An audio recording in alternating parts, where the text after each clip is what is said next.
आपका बहुत-बहुत स्वागत है। आप लोग कैसे हैं? आशा है आप लोग बहुत ही अच्छे होंगे। तो चलिए फ्रेंड्स, इंडियन पॉलिटी का मोस्ट इम्पोर्टेंट टॉपिक है संविधान संशोधन। आज हम लोग देखने वाले हैं। जो आपके अरिहंत एनसीईआरटी में जो है भारतीय राज्य व्यवस्था एवं प्रशासन जो है आपका, उस बुक में जो है अध्याय आपका 23 है संविधान संशोधन। तो इससे संबंधित इसमें जितने भी प्रश्न दिए गए हैं उन प्रश्नों को आज हम लोग देखने वाले हैं। अगर आप चैनल पर नए हो तो चैनल को लाइक और सब्सक्राइब जरूर करें। इससे पहले 22 तक जो है हम लोग देख चुके हैं, उसका प्लेलिस्ट बना है। अगर आप देखना चाहते हैं तो जाकर जरूर देखें। और इस बुक में जो हम लोग फिजिक्स, केमिस्ट्री, बायो को भी देख चुके हैं, उसका भी प्लेलिस्ट बना है, उसको भी आप देख सकते हैं। हिस्ट्री में जो है मॉडर्न हिस्ट्री पार्ट को हम लोग देख चुके हैं, उसको भी अगर आप देखना चाहते हैं तो प्लेलिस्ट उसका भी है, जाकर देख सकते हैं। तो चलिए शुरू करते हैं। तो देख सकते हैं कि सबसे पहला प्रश्न है कि निम्न विधेयकों में से जो है किस एक का जो है भारतीय संसद के दोनों सदनों द्वारा जो अलग अलग विशेष बहुमत से पारित होना आवश्यक है। किसका? तो संविधान संशोधन विधेयक का जो है दोनों सदनों से जो अलग अलग विशेष बहुमत से पारित होना आवश्यक है आपके संविधान संशोधन विधेयक के लिए। संविधान संशोधन विधेयक को जो है संसद के दोनों सदनों में जो विशेष बहुमत के साथ जो है स्वतंत्र रूप से अलग अलग पारित करना पड़ता है। भारतीय संविधान में जो संशोधन के लिए व्यापक बहुमत की आवश्यकता पड़ती है। इसका तात्पर्य यह है कि जब तक जो है प्रस्तावित विधेयक पर पर्याप्त सहमति न बन जाए तब तक उसे जो है पारित नहीं किया जा सकता। इस प्रकार की जो है संशोधन प्रक्रिया के पीछे जो है बुनियादी भावना यह है कि उसमें जो है राजनीतिक दलों तथा जो है सांसदों की जो है व्यापक भागीदारी होनी चाहिए आपका। तो इस तरह से संविधान संशोधन विधेयक पर जो है दोनों सदनों से जो है विशेष बहुमत से पारित होना अनिवार्य है आपका। आगे के अनुच्छेद 368 के अंतर्गत जो संविधान संशोधन प्रक्रिया के संबंध में जो है निम्नलिखित कथनों पर विचार कीजिए और उपयुक्त में से कितने कथन आपके सत्य हैं। तो इसमें देखा जाए तो कितने कथन सत्य हैं, तो केवल 2। और 2 में कौन कौन से?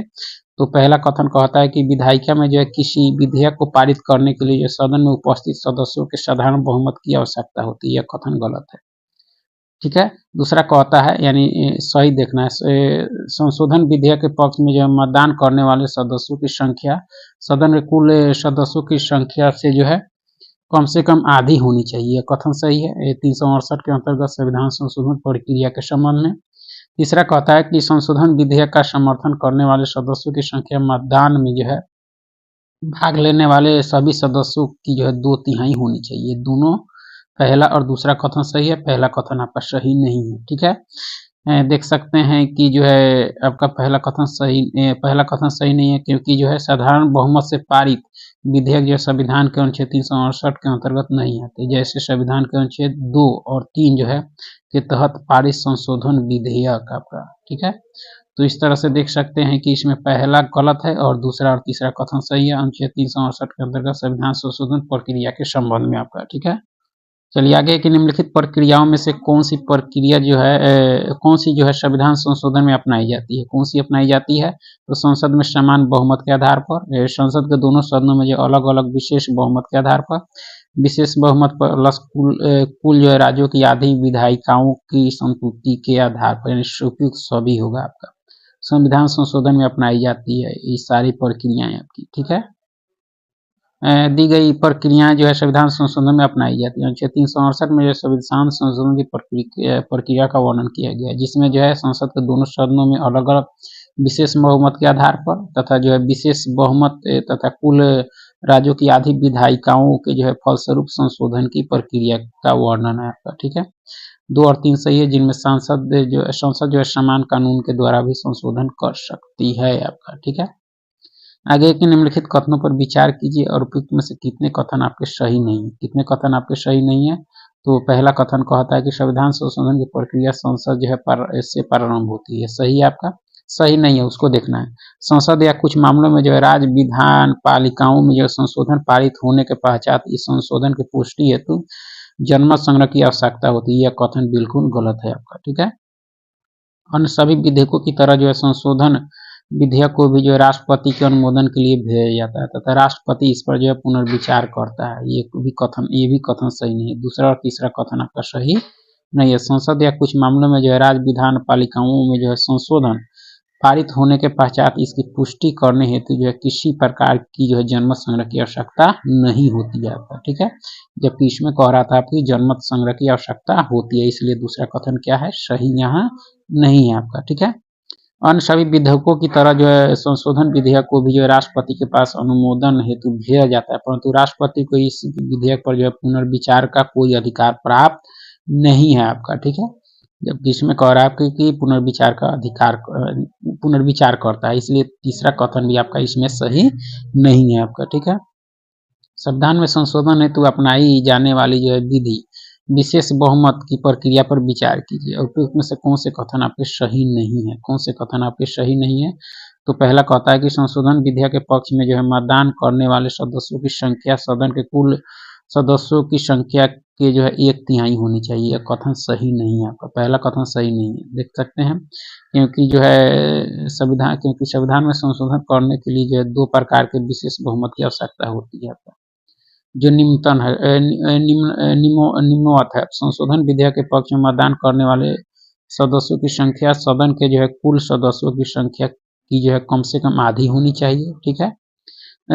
संशोधन विधेयक का समर्थन करने वाले सदस्यों की संख्या मतदान में जो है भाग लेने वाले सभी सदस्यों की जो है 2/3 होनी चाहिए। इस तरह से देखा जाए तो पहला कथन आपका सही नहीं है, दूसरा कथन आपका क्या है, सही है आपका, ठीक है।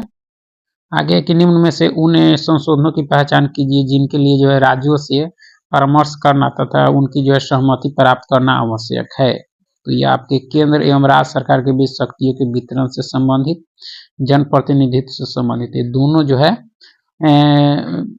मुद्दे पर जो है राज्यों से परामर्श करना तथा उनकी सहमति प्राप्त करना क्या है, आवश्यक है आपका, ठीक है। इनमें से कौन से कथन आपके सही हैं, कौन से कथन आपके सही है। तो पहला कथन है यानी संविधान में समय समय पर संशोधन करना आवश्यक होता है, क्यों परिस्थितियां बदलने पर यह संविधान में उचित संशोधन करना आवश्यक हो जाता है, ठीक है। तो इसमें देखा जाए तो क्योंकि यह पहला सही है, किसी समय जो है विशेष में लिखा गया दस्तावेज कुछ समय बाद जो है अप्रासंगिक हो जाता है, यह कथन गलत है, ठीक है। और पीढ़ी के पास जो अपनी पसंद का जो संविधान चुनने का विकल्प होना चाहिए, भी कथन सही नहीं है। इसमें से देखा जाए तो सिर्फ पहला कथन ही आपका सही है, ठीक है। कि 42वें संविधान संशोधन विधेयक के संबंध में दिए गए कथनों पर विचार कीजिए और उपरोक्त में से कितने कथन आपके सही हैं। 42वें संविधान संशोधन के संबंध में कितने कथन आपके सही हैं। तो यह जो है सर्वोच्च न्यायालय द्वारा जो है केशवानंद मामले में दिए गए निर्णय को जो है एक चुनौती थी, यह सही आपका। संविधान में मूल कर्तव्यों को जोड़ा गया, ठीक है, यानी 10 मूल कर्तव्य जोड़े गए, उसके बाद में 11 किया गया। 7वीं अनुसूची तथा 53 अनुच्छेदों में जो परिवर्तन किए गए, ये भी सही है। न्यायपालिका की समीक्षा शक्तियों पर जो प्रतिबंध, ये सारे कथन आपके 42वें संविधान संशोधन 1976 के तहत सही हैं आपके, ठीक है। आगे की संविधान का जो 42वां संशोधन अब तक का जो सबसे विवादास्पद संशोधन रहा। इस विवाद का कारण था, इसका कारण था कि संशोधन के कुछ उपबंध जो है विवादास्पद थे। इसके कारण देख सकते हैं 42वां संविधान संशोधन अपने विवादास्पद जो है उपबंधों के कारण यह जो है विवाद में रहा। 42वां संविधान संशोधन 1976 में आपातकाल के जो है दौरान अस्तित्व में आया था। इस संविधान संशोधन ने जो बृहद पैमाने पर जो है संवैधानिक उपबंधों में परिवर्तन किए। यह एक बड़ा संविधान संशोधन था जिसने जो है भारतीय संविधान को गहराई तक जो है प्रभावित किया। इस संशोधन के अंतर्गत लोकसभा के कार्यकाल को जो है 5 वर्ष से बढ़ाकर 6 वर्ष कर दिया गया था। मूल कर्तव्य को इस संविधान संशोधन द्वारा जो है 4(1) में शामिल किया गया, ठीक है। 76वां संविधान संशोधन 1976 में 42वें संविधान संशोधन के द्वारा।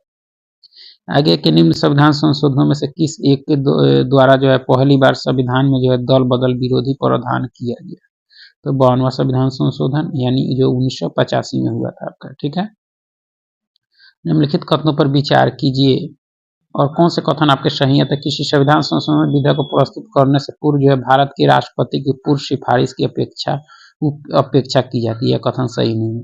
जब कोई संविधान संशोधन विधेयक भारत के राष्ट्रपति के समक्ष जो प्रस्तुत किया जाता है तो भारत के राष्ट्रपति के लिए यह जो है बाध्यकर है कि वे जो है अनुमति दे, यह कथन आपका सही है, सही देखना है। संविधान संशोधन विधेयक लोकसभा और राज्यसभा दोनों द्वारा जो विशेष बहुमत से पारित होना चाहिए, इसके लिए जो संयुक्त बैठक का कोई उपबंध नहीं है, ये भी कथन आपका सही है।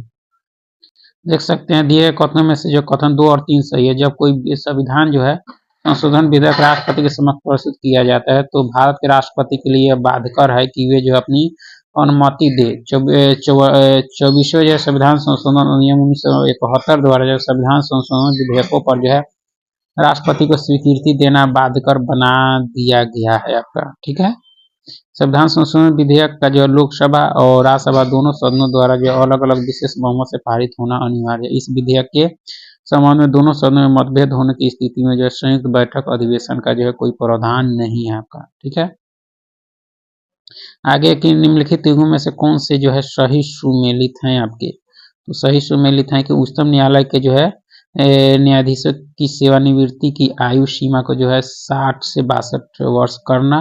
15वां संविधान संशोधन, यह कथन क्या है आपका देखना था इसमें कि कौन सा सुमेलित है, तो इसमें सिर्फ पहला कथन ही आपका सुमेलित है आपका। ठीक है, सही सुमेलित है। 15वें संविधान संशोधन द्वारा जो है उच्च न्यायालय के न्यायाधीश की सेवानिवृत्ति की आयु सीमा जो है 60 वर्ष से बढ़ाकर 62 वर्ष कर दिया गया।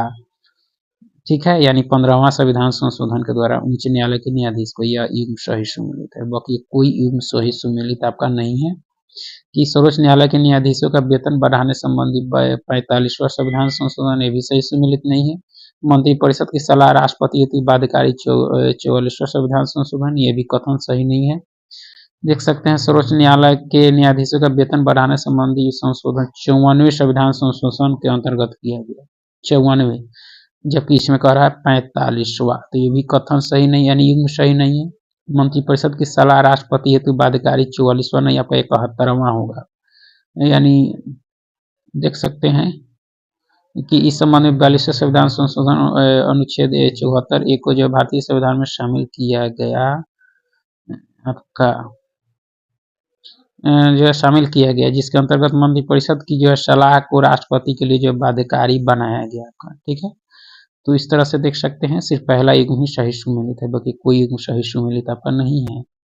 आगे की सूची 1 को सूची 2 के साथ, सूची 1 में संशोधन और 2 में प्रावधान दिए गए हैं। तो 52वां जो है संविधान संशोधन में क्या प्रावधान किया गया आपका, तो दल बदल विरोधी कानून। 61वां में जो किया गया आपका क्या, तो मताधिकार की आयु जो है सीमा को घटा दिया गया इसमें। ठीक है, 77वां में जो किया गया आपका कि नौकरी में आरक्षण सीमा बढ़ाने हेतु किया गया आपका। 91वां संविधान संशोधन जो संबंध था आपके मंत्रिपरिषद के आकार को जो है निश्चित कर दिया गया इसके द्वारा आपका। ठीक है, इस तरह से सूची 1 को सूची 2 के साथ ऑप्शन सी के अनुसार मिलान कर सकते हैं। देख सकते हैं कि 52वें संविधान संशोधन अधिनियम 1985 को जो है दल बदल विरोधी कानून के रूप में जो है जाना जाता है। इसके अंतर्गत जो संसद एवं राज्य विधानमंडल के सदस्यों को जो है दल बदल के मामले में जो है निर्भर के आयोग जो है ठहराने की व्यवस्था है। इसके लिए जो है विस्तार पूर्वक 10वीं अनुसूची में बताया गया। 61वें संविधान संशोधन अधिनियम 1989 में जो है लोकसभा एवं विधानसभा चुनाव में जो है मतदान की आयु को जो 21 से घटाकर 18 वर्ष कर दिया गया। ठीक है, 17वें संविधान संशोधन 1995 में सरकारी नौकरी में जो अनुसूचित जाति एवं जनजाति के लोगों को जो है प्रोन्नति के लिए आरक्षण की व्यवस्था की गई आपका। साथ ही इस संशोधन ने जो है उच्चतम न्यायालय द्वारा प्रोन्नति के संबंध में दिए गए निर्णय को समाप्त कर दिया गया आपका 77वें में। 91वें संविधान संशोधन 2003 के द्वारा जब मंत्रिपरिषद के आकार को जो है निश्चित कर दिया गया। इसका उद्देश्य जो है दोषियों को लोक पद ग्रहण करने से जो है रोकना और दल बदल कानून को जो है मजबूती प्रदान करना था। इस तरह से देख सकते हैं कि जो है इसको सही सुमेलित या सूची 1 को सूची 2 के साथ मिलान कर सकते हैं।